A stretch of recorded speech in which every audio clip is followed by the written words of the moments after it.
Hello everyone, তোমরা সবাই কেমন আছো? আশা করি সবাই ভালো আছো। আমিও তোমাদের ভালোবাসি, অনেকটাই ভালো আছি। তো যাই হোক, সকাল থেকে তোমাদেরকে ভিডিও শেয়ার করা হয়নি, তো এখন থেকে আমি ভিডিওটা শুরু করছি। এখন বাজে রাত 8টা, এখন থেকে আমি ভিডিওটা শুরু করছি। তো যাই হোক, অনেকদিন ধরেই মা একটা পিৎজা ব্রেড এনে রেখে দিয়েছে। আমি মাকে বলেছিলাম যে মা আমি একটু পিৎজা বানাবো বাড়িতে।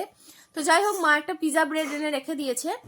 তো সেই ব্রেডটা অনেকদিন ধরেই পড়ে রয়েছে, প্রায় 4-5 দিন হলো পড়ে রয়েছে। তো আমি অনেকদিন ধরেই ভাবছি পিৎজা বানাবো, কিন্তু বানানো হচ্ছে না। কিন্তু আজকে সেই পিৎজাটা আমি বানাবো।